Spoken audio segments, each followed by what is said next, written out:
Pues retomamos la sesión, si os parece, y pasamos a la doctora Marina Machado de nuestro hospital. Ella es la encargada del PROA de antifúngicos desde hace varios años y recibe también todas las alertas cuando se aísla un Aspergillus para ayudar a la gente a interpretarlo. Así es que es la persona perfecta para revisarnos la literatura de Aspergillus y también para que le hagáis muchísimas preguntas, ¿vale? Entonces, pues Marina, cuando tú quieras. Bueno, muchas gracias. Lo primero a la Sociedad Madrileña de Microbiología, a Pfizer por permitir esta jornada y al Colegio de Médicos y en particular a Patricia por la invitación a esta jornada. Y bueno, pues hablar de Aspergillus para mí es un placer, así que espero entreteneros en los próximos minutos y que por supuesto luego hagáis todas las preguntas que queráis. Bueno, he separado la charla entre bloques. He seleccionado los artículos que me han parecido interesantes con respecto a la epidemiología de Aspergillus, con respecto al diagnóstico y unas últimas pinceladas de tratamiento, aunque ya se ha ido hablando sobre el tema, iré un poco más rápido en ese bloque. Bueno, para empezar hablando de aspergilosis invasiva, ya se ha mencionado el tema de la resistencia a antifúngicos, sobre todo en cándida, y me centro ahora en aspergilosis invasiva y cuál es el impacto real de la resistencia a azoles. Y he seleccionado este artículo que creo que hace un análisis de los distintos factores los que influyen en el paciente. Debido a que los hongos del ambiente están sometidos a antifúngicos, tanto en la parte clínica como en el ambiente, en el uso de distintos fungicidas para la conservación de plantas. Y bueno, pues esto es un mapa de una diapositiva de cuál es la resistencia a azoles en Aspergillus fumigatus. Si nos centramos en España, vemos que la tasa de resistencia a azoles no es todavía algo preocupante. Los estudios en los que se basan estas prevalencias son los estudios PhilPOP y los ASPEIN-1.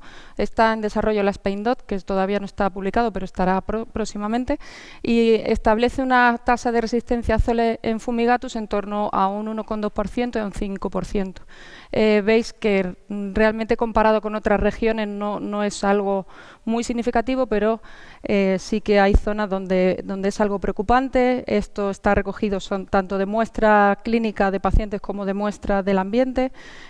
Por tanto, es algo que debemos conocer, que debemos tener en cuenta para tratar a nuestros pacientes, que de momento en España no es algo preocupante, pero lo puede ser si no realizamos un buen control ambiental. Ya se ha hablado del One Health y esto también influye en la aspergilosis invasiva. La adquisición de resistencia realmente puede venir por distintas rutas. Por un lado tenemos la ruta clínica, en el sentido de que el paciente inhala esporas que están en el ambiente. Ese paciente desarrolla una infección fúngica, recibe un tratamiento antifúngico y luego puede desarrollar ciertas resistencias por ese uso de azoles.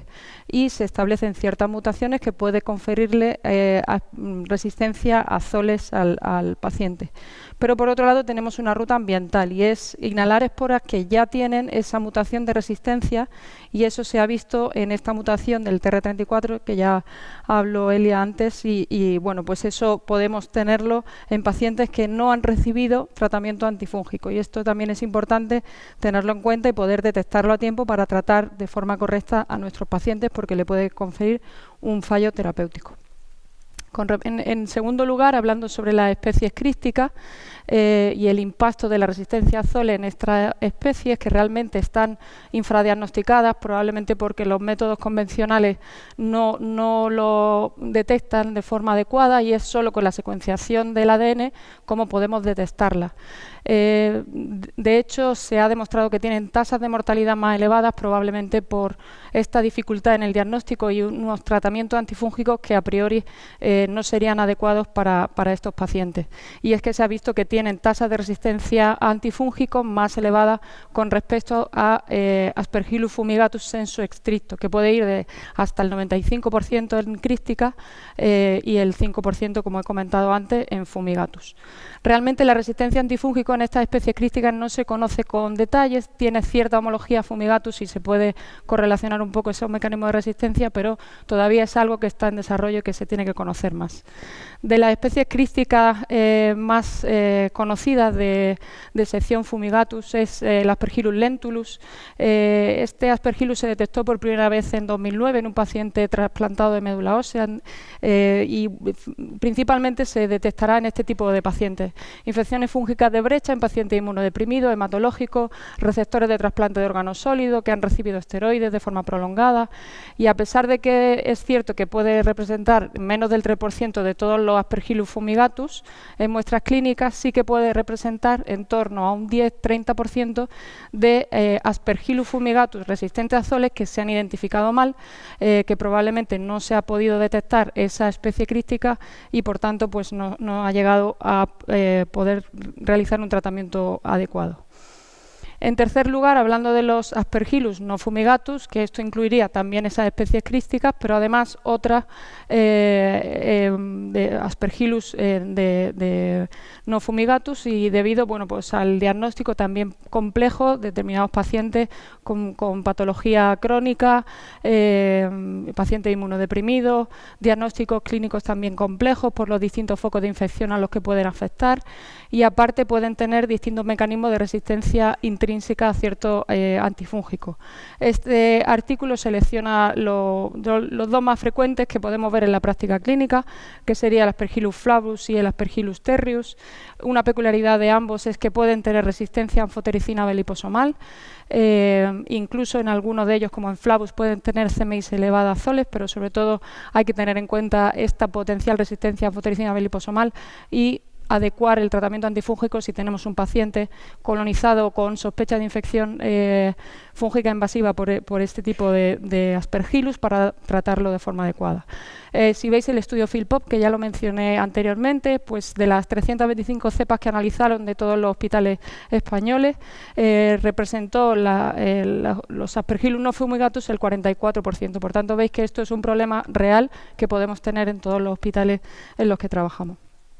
En este artículo lo he seleccionado porque hace digamos, una descripción de cómo poder diagnosticar de forma adecuada y tratar la aspergilosis invasiva causada por estos Aspergillus no fumigatus, y bueno, pues centrándome en los aspectos más importantes, pues sobre todo en Aspergillus flavus, determinados cuadros clínicos como aspergilosis invasiva, sinusitis, otomicosis, afectación cutánea, en pacientes con neutropenias prolongadas, receptores de trasplante de órganos sólidos o trasplante de progenitores, pacientes con diabetes, con antecedentes traumáticos. En ese tipo de pacientes pues se ve este tipo de infección, y sobre todo las recomendaciones terapéuticas dirigidas con triazoles, por lo que he comentado antes, por esa resistencia potencial a anfotericina B liposomal.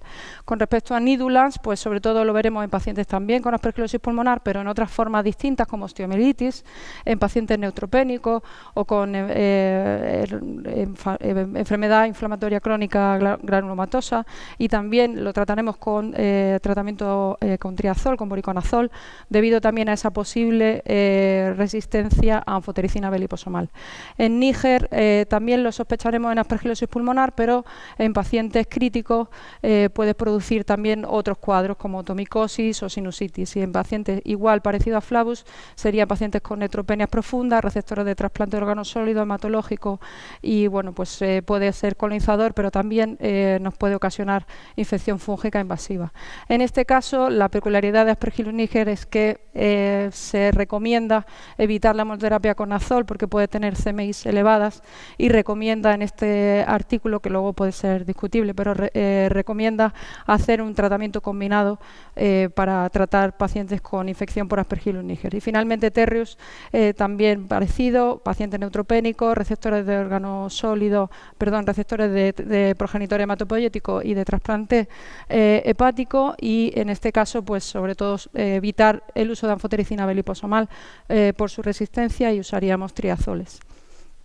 En segundo lugar, cambiando un poco el panorama acerca de la epidemiología, voy a hablar de distintos factores de riesgo en los que hemos visto también desarrollo de aspergilosis invasiva y todo, o si no lo conocéis, pinceladas sobre la aspergilosis pulmonar asociada a cuadros virales graves. Lo hemos visto en COVID, lo hemos visto en gripe y 11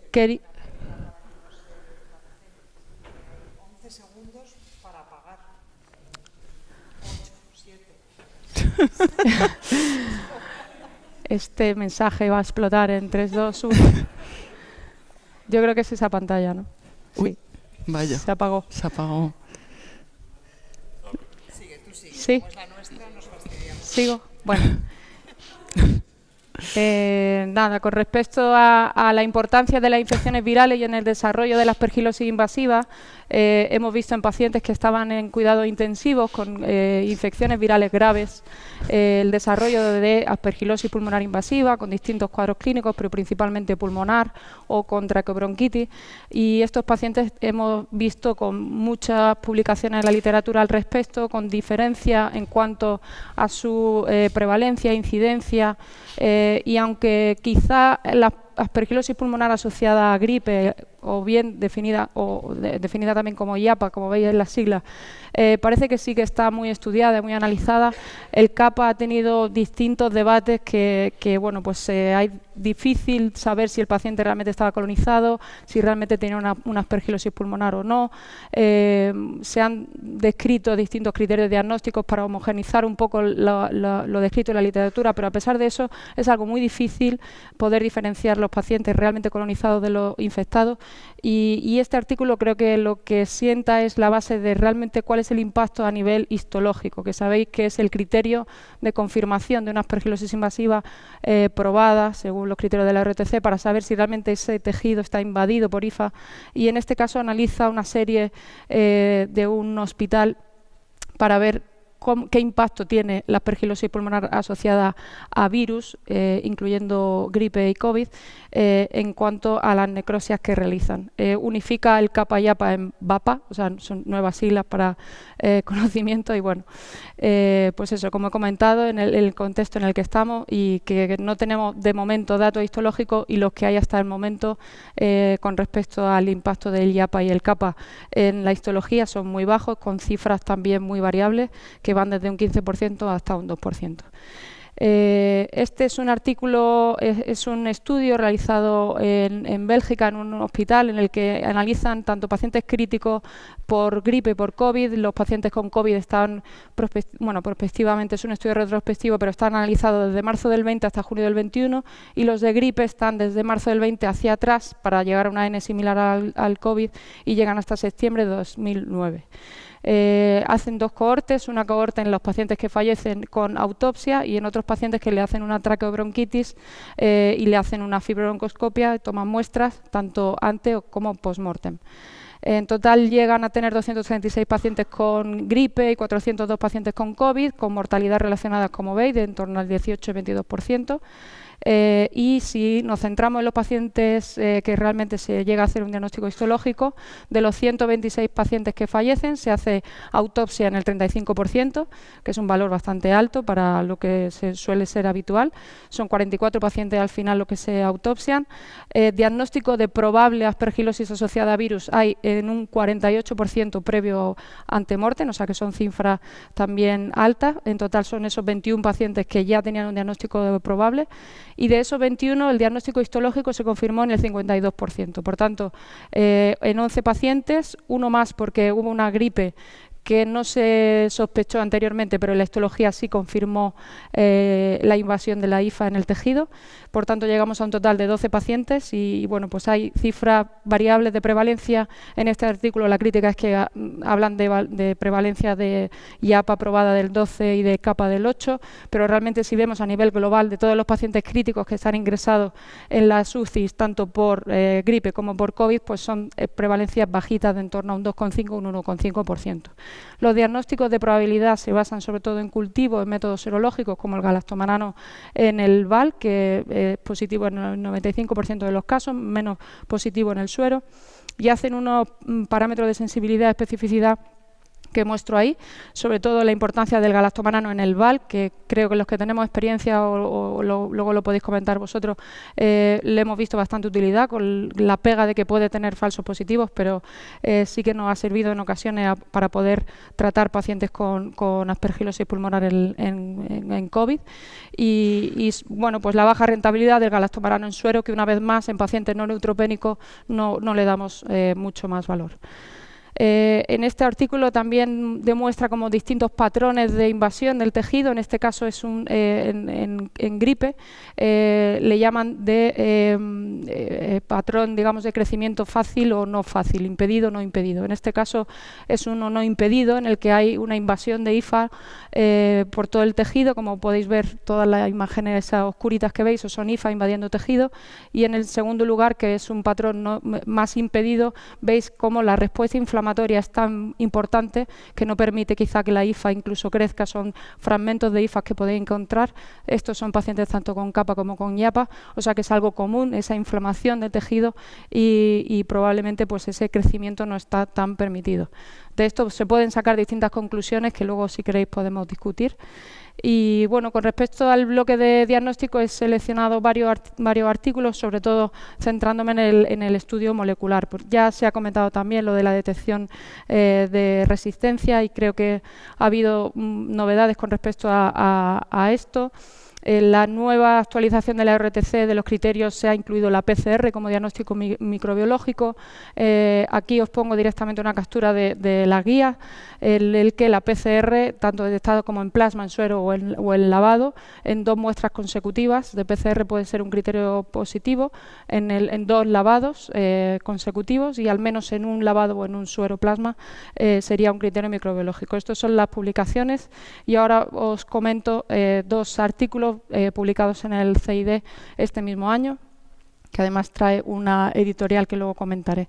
Ya se ha mencionado algo del Aspergillus. Esto es un ensayo PCR multiplex en tiempo real que permite detectar simultáneamente Aspergillus fumigatus y además otras especies de Aspergillus, y que detecta esta mutación del gen CYP51A en fumigatus para hacer una detección rápida y sensible de esa resistencia a azoles. Con esto, ¿qué conseguimos? Pues tener un tratamiento antifúngico precoz, adecuado para nuestros pacientes, y además reducir la necesidad de estas combinaciones de fármacos que muchas veces nos lleva a iniciar de forma empírica hasta tener una sensibilidad que a veces tarda, o que incluso en ciertos centros pues no la tienen tan a mano, hay que mandarlo a centros de referencia. También hablan sobre la utilidad en muestras con cultivo negativo, y que además se puede hacer prácticamente en cualquier laboratorio de diagnóstico molecular sin necesidad de un conocimiento específico en micología, y bueno, pues es una técnica que podría estar en uso próximamente en muchos hospitales. En este estudio lo que analiza es un estudio multicéntrico de hospitales de Bélgica y Holanda. Son 12 hospitales entre abril de 2017 y marzo de 2021, pacientes hematológicos, trasplantados y con enfermedad oncológica hematológica, en los que se le diagnostica una infección fúngica invasiva y que en las 48 horas se prevé que se le haga un lavado. Se le va a diagnosticar de una aspergilosis invasiva según los criterios de la RTC, incluyendo esta PCR, como he comentado, de Aspergillus. Los objetivos del estudio es principalmente ver qué porcentaje de pacientes con aspergilosis invasiva tienen resistencia a azole en fumigatus, y van a ver también cuál es el fracaso del tratamiento. ¿Cómo miden el fracaso del tratamiento?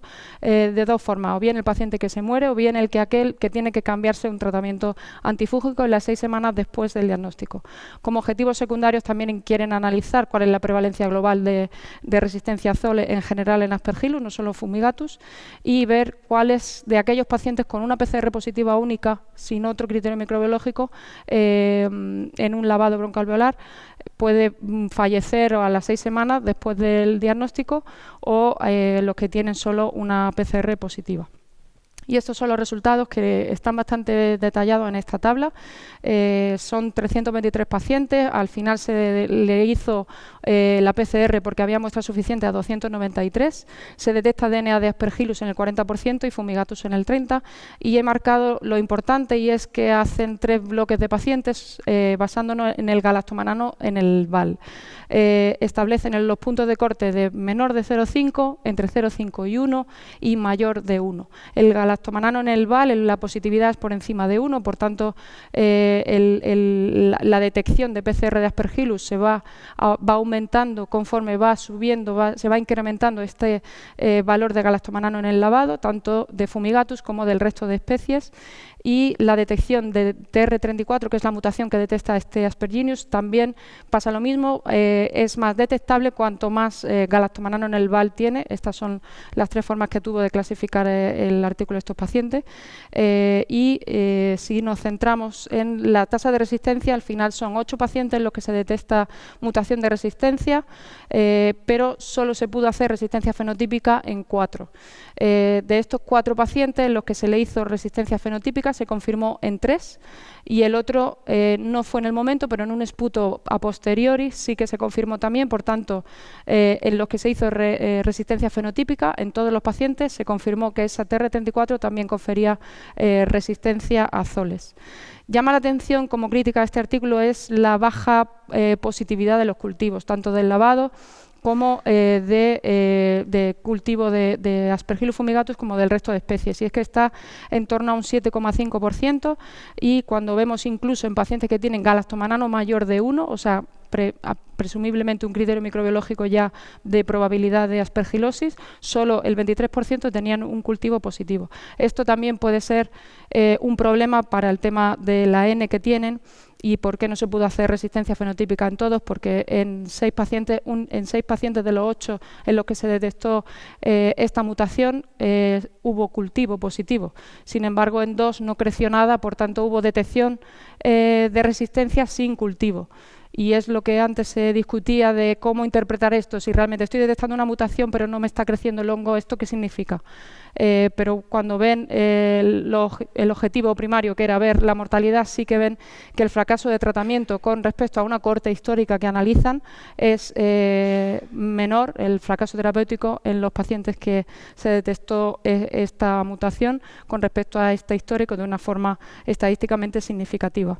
Incluso pues llega a esta conclusión de que en el 25% de los casos se hubiese perdido esta información de resistencia de no haber sido por este Aspergillus, porque no crecía en el cultivo. Y como objetivo secundario pues también establecen que los galactomananos superiores pues tienen mayor mortalidad, y que la PCR positiva únicamente aislada en el lavado, la mortalidad no es superior a los que no se detectan. Por tanto, esto puede también significar que sean situaciones de colonización, porque no tenía diferencia en cuanto a su mortalidad. Como crítica también a este artículo, muchos de los pacientes empíricamente habían recibido anfotericina B liposomal, lo que pudo sesgar el cuadro clínico de los pacientes. Luego, con respecto a la PCR en plasma, también la tenemos en sangre total. Esto es una PCR que se analiza en sangre, y en este artículo lo que quieren ver es la rentabilidad del plasma con respecto al suero, para ver si realmente tiene mejor parámetros de detección. Os resumo, este es un diseño americano en un hospital, tanto en población pediátrica como adulta, en los que se sospecha IFI también, y se le hace plasma para Aspergillus. Detectan, digamos, de todos los casos positivos, cogen 3 controles negativos, le hacen esta PCR multiplex y única de Aspergillus, que detecta tanto Fumi como Flavus como Niger, y ven cuál es la sensibilidad y especificidad tanto de la detección en plasma libre de células como el galactomanano en el suero. Estos son los pacientes principalmente inmunodeprimidos, con detección de probabilidad en 31 pacientes y probada en 15, y estos son los parámetros tanto de la sensibilidad del galactomanano en suero como de la PCR de Aspergillus en plasma libre de células. Y veis que la sensibilidad es superior al galactomanano. Si vemos incluso los pacientes que tenían 2 muestras consecutivas, la sensibilidad aumenta hasta cerca del 91%, y cuando vemos los valores predictivos que hemos comentado antes de la rentabilidad que tienen estos valores predictivos, veis como los valores predictivos negativos son también muy altos, con distintas prevalencias, distintos valores, pero por encima todos del 95%. Por tanto, son determinaciones que nos pueden ayudar a descartar en alguna sospecha de infección fúngica invasiva la infección por hongos. Y bueno, remarco aquí la importancia del tiempo, y es que la PCR negativiza a las 2 semanas en los que habían iniciado el tratamiento. Esto es lo que os comentaba, que viene acompañado de una editorial discutiendo un poco todos estos criterios de la PCR, y al final establece un intento de cambiar estos criterios de la ORTC para las próximas guías, y es por la dificultad que tenemos de hacer 2 lavados a un paciente o hacer incluso seriación de estas determinaciones. Y hace una recomendación basando en que el lavado, pues por ejemplo, se pueden coger 2 alícuotas y hacer extracción de las 2 muestras del mismo lavado al paciente para no someterlo a otro lavado. En el plasma igual, incluso establecen en un periodo de 1 semana. O sea que bueno, hay una serie de criterios de PCR que son útiles, pero tenemos que usarlos con cabeza, sobre todo en el contexto clínico en los que nos encontramos, y utilizarlos de una forma razonada. Unas pinceladas del PET, de la rentabilidad del PET. Y bueno, basándonos en este estudio de la doctora Fernández Cruz, pues es cómo podemos utilizar el PET en pacientes hematológicos en los que hay una respuesta clínica, en los que ya no hay datos de infección fúngica invasiva, y siempre tenemos la duda de hasta cuándo continuar el tratamiento antifúngico a nuestros pacientes. Y aquí ven que el PET puede ser útil cuando hay pacientes que responden clínicamente, microbiológicamente, y que el TAC no termina de aclarar del todo. Para eso podemos hacer un PET en el que vemos si hay captación. Según la captación podemos decir vamos a suspender el tratamiento antifúngico, lo vigilamos, o si todavía tiene captación vamos a mantener más tiempo el tratamiento antifúngico y le vamos a repetir otro PET para evaluar. Esto probablemente pues con el estudio del PETIFI pues seguro que nos dará mucha más información, que está en desarrollo, que Ana igual luego puede comentar algo más sobre ello. Y ya para finalizar, con respecto al tratamiento, aquí voy a ir rápido porque ya el doctor López Medrano ha chafado algo de mi charla. No, para nada, para nada. Entonces, bueno, esta es una diapositiva que yo creo que resume tanto el presente como el futuro del tratamiento antifúngico. Veis que el presente pues, es muy escaso, tratamientos con azoles, con alternativas en rescates con anfotericina B y posaconazol, con tratamientos combinados, y veis como el futuro es bastante prometedor. Incluso en un futuro quizás mucho más a largo plazo, pues hablaremos también de tratamientos humorales, celulares, con el CAR-T, etcétera. O sea que todo eso está muy en desarrollo, en fases muy preliminares, pero seguro que en un futuro tendremos algo más de lo que hablar. Me voy a centrar en los nuevos tratamientos antifúngicos, sobre todo con el uso con respecto a aspergilosis invasiva. Esta es la diapositiva principal, que son los 5 nuevos antifúngicos que tienen espectros frente a aspergillus. Este es el artículo, digamos, por excelencia que salió, el primero, que os recomiendo que lo leáis porque se describe todos y cada uno de ellos con más profundidad, y veis, hay unas gráficas también muy bonitas de los mecanismos de acción de cada uno de ellos, que es esta. Y bueno, pues el resumen, digamos, de todos los antifúngicos me baso también en este CID publicado el año pasado, que yo creo que también resume bastante bien los nuevos antifúngicos. De la rezafungina ya se ha comentado, que es la dalba de los antifúngicos, y creo que en el tema del tratamiento antifúngico pues tiene su nicho en cándida, pero puede ser un futuro prometedor en el caso de la aspergilosis invasiva, sobre todo con profilaxis. En pacientes hay de alto riesgo de infección fúngica invasiva, ya hay en desarrollo un ensayo clínico que es el RESPECT, que esperamos tener los datos próximamente, y yo creo que bueno, puede ser también una alternativa en aquellos casos en los que haya que combinar a lo mejor una candina con otro antifúngico. Pues el paciente se puede ir a casa con un antifúngico oral y con una candina en combinación semanal. Pueden ser alternativas, estas son opiniones personales, pero también basándome en lo que he ido viendo hasta ahora, y creo que puede ser algo prometedor en ese sentido. Por supuesto, la olorofim, este fármaco me voy a parar un poquito más porque hasta ahora no se había comentado, es el primero de su clase, una orotomida, inhibe de forma reversible la dihidrorato deshidrogenasa, si no lo he dicho mal, que al final lo que hace es inhibir el crecimiento de la hifas. Es bueno en el sentido de que vamos a tener oral intravenoso con una buena biodisponibilidad oral. Tiene una distribución tisular muy buena, incluyendo sistema nervioso central, con bajo perfil de interacciones, aunque potenciales, por lo que habrá que mirarlo en el futuro, y tiene bajas CMIs para aspergillus, que es lo bueno que tiene.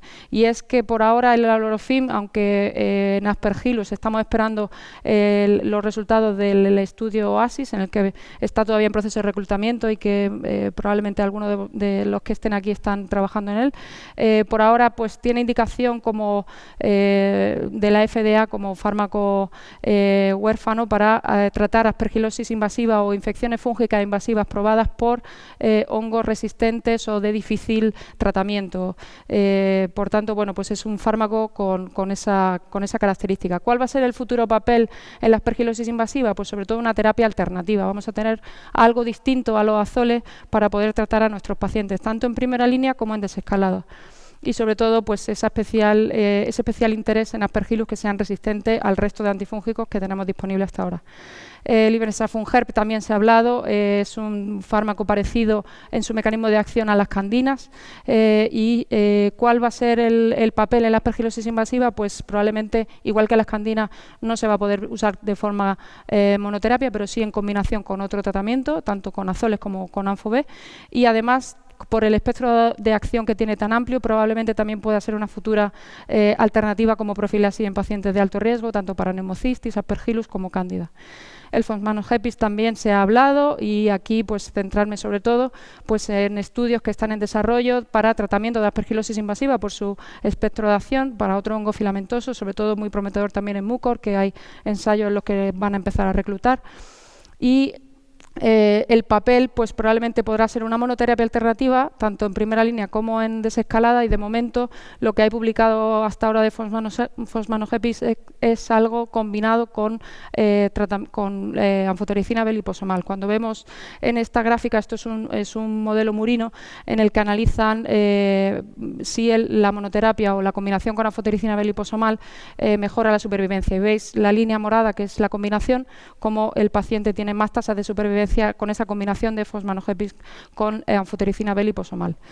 Y el opelconazol, la novedad que tiene es que es un triazol inhalado, ¿vale? Y esto pues tiene un espectro de acción también muy bueno, y lo que nos va a permitir sobre todo es realizar distintas profilaxis, sobre todo en el trasplante pulmonar, que es probablemente para lo que primero empezaremos a utilizarlo, y también poder potencialmente ser un fármaco en combinación con otros tratamientos antifúngicos. Hay distintos ensayos clínicos que están en curso, tanto para tratamiento como para profilaxis, por tanto, esto es algo que tenemos que conocer para el futuro. ¿Y qué pasa con el tratamiento combinado? Que siempre estamos discutiendo mejor, peor, no sabemos, nos discutimos, no discutimos. Bueno, pues esto es un ensayo clínico que esperemos que saque la duda final de si en la combinación del tratamiento antifúngico frente a aspergilosis invasiva es mejor o no con respecto a la monoterapia. Lo que pasa es que, pues como todo ensayo clínico en infección fúngica invasiva, vamos a tener que esperar hasta 2027 probablemente para conocer los primeros resultados. Es comparar la combinación de la candina con el azol versus el azol en monoterapia, usando Isavu, Posa, Voriconazol. Es un ensayo aleatorizado, no es ciego, pero bueno, vamos a ver los resultados, si estamos todavía todos aquí, y podemos volver a discutir si el tratamiento combinado es mejor o peor. Y nada, esto es todo, muchas gracias.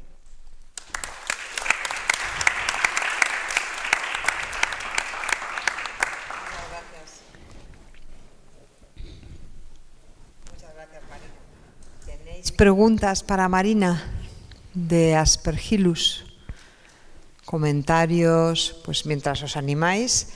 En el estudio Philpop, tú has dicho como hasta un 5%, pero ahí metían también pacientes colonizados, ¿no? Sí, esos son todo muestras clínicas, tanto colonizados como de paciente con infección. Vale. Hay de todo, sí. Es muy interesante lo que has dicho, y también lo ha comentado un poco Elia, de que a veces los Aspergillus tenemos mal identificada la especie, ¿no? Y que en realidad son una especie que se asocia a más resistencia. Entonces, ¿en qué Aspergillus habría que ir un poco más allá? ¿Y qué es lo que recomendáis? ¿En todos o solo en algunos? ¿Y qué hay que hacer? ¿Hay que hacer molecular? ¿Hay que...? Bueno, a ver, yo creo que hay pacientes y pacientes. Yo creo que hay pacientes en los que sabemos que está sometido no porque el uso del azol previo le confiera resistencia, sino porque al final va seleccionando pues eso, especies que son resistentes al tratamiento, a las profilaxis en pacientes hematológicos. En las infecciones de brecha yo creo que tenemos que tener ojo, sobre todo cuando a lo mejor nos detecta un fumigatus que no nos cuadra, que el paciente estaba perfectamente tratado con buenos niveles de azole y de repente pues ahí, a lo mejor ahí hay que insistir en hacer una secuenciación adecuada con una secuenciación completa del DNA para ver si realmente estábamos ante un fumi o ante otro tipo de especie críptica, porque pues hemos tenido algún caso y además reciente en los que no nos encajaba de repente una infección fúngica de brecha por un fumigatus. Entonces, bueno, yo creo que en ese perfil de paciente pues probablemente habría que insistir mucho en hacer secuenciación y buscar la especie crítica. Yo es que en ese sentido quería preguntarte con respecto a las PCRs de Aspergillus que detectan mutaciones en el TR34, que las tenemos ya en los hospitales. Claro, la cosa es ver la indicación, a quién le pides eso y cómo se lo pides. Entonces, mi pregunta hacia los que manejáis pacientes neutropénicos. Ya que metes a un paciente de ese calado, con ese perfil, en hacerle un lavado broncoalveolar, ¿le pedirías eso a todo lavado broncoalveolar de paciente neutropénico que le has pedido un lavado? Es decir, que ya tu sospecha va muy dirigida a que las profilaxis están fallando o estás haciendo una brecha. O sea, es un contexto, como dices tú. O sea, nosotros de momento no lo tenemos en el hospital disponible y no tengo experiencia real con el uso de estas mutaciones. Yo tengo el de Bruker, lo tengo por investigación, no lo tengo disponible como tal, pero sí lo tengo.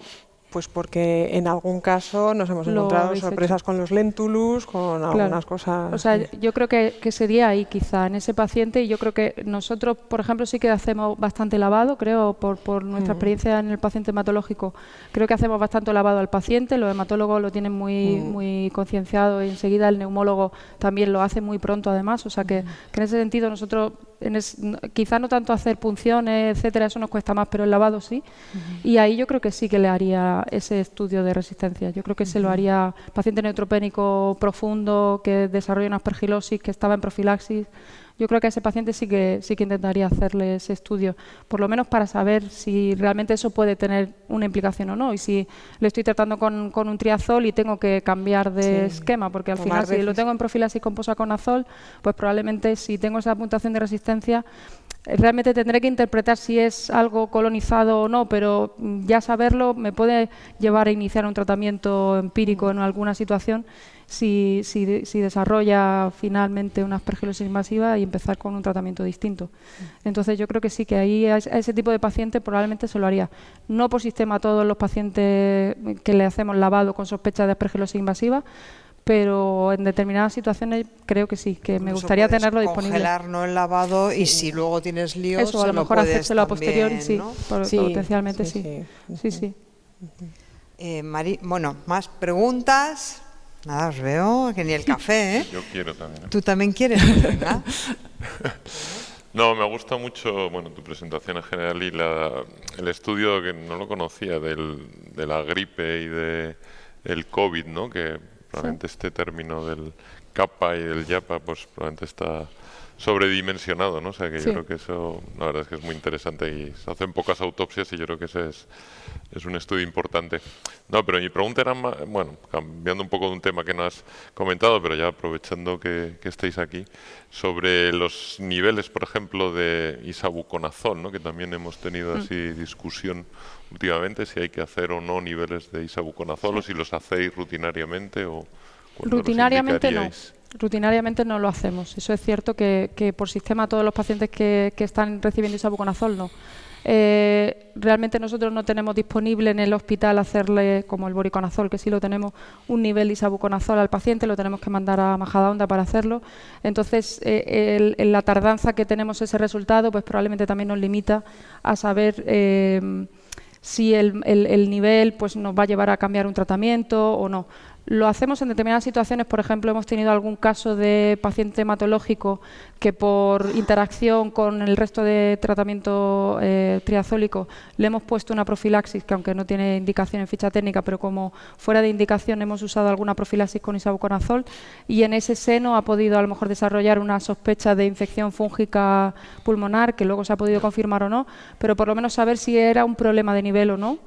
Ahí lo hemos hecho. El resultado nos viene a la semana o 10 días después, pero en algún caso sí lo hemos hecho. Sí es cierto que esto también se discute mucho en las reuniones de hongos y yo creo que hay determinados situaciones en las que sería conveniente, paciente crítico, volúmenes de distribución variable, probablemente pues sí que tendría sentido hacer monitorización de niveles de isavuconazol y no lo hacemos, yo creo, más por dificultad técnica de tener resultados disponibles a corto plazo, más que por otra cosa. Tranquilidad del fármaco que tampoco... Tranquilidad, o sea, en ese sentido es cierto que la experiencia realmente luego con él es muy buena, pero sí es cierto que hay situaciones muy concretas y en los que probablemente sí nos ayudaría a saber si ese paciente, o estar tranquilos de que ese paciente está de forma correctamente... No suelen, cuando nos llegan, tampoco han solido ser bajos. Tampoco, o sea, que no nos parece que haya sido, ¿no? No, tampoco son valores muy bajos y bueno, ya hay alguna publicación en los que, en el Clinic de Barcelona, por ejemplo, que lo han hecho y lo han analizado. Al final la conclusión es que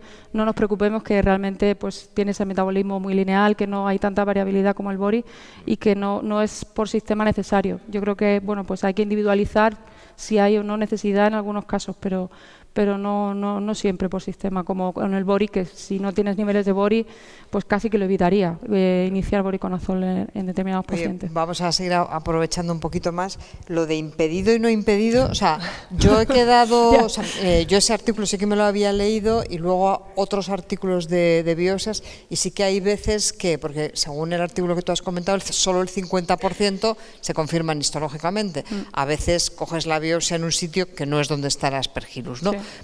Pero lo del impedido y no impedido, eso dependerá de la situación inmunológica del paciente y tendrá consecuencias luego en los métodos diagnósticos, ¿o no?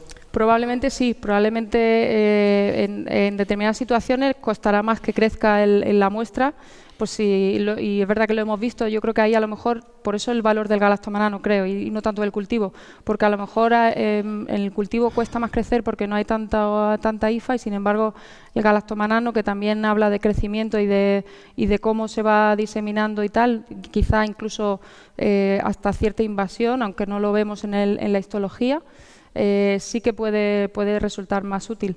En el artículo creo recordar que no explica tampoco muy bien al final si esos parámetros de impedido o no impedido lleva más mortalidad o menos mortalidad. Sí que habla de distintos patrones en función de cómo ven, ¿no? Si hay mucho crecimiento de hongo o no.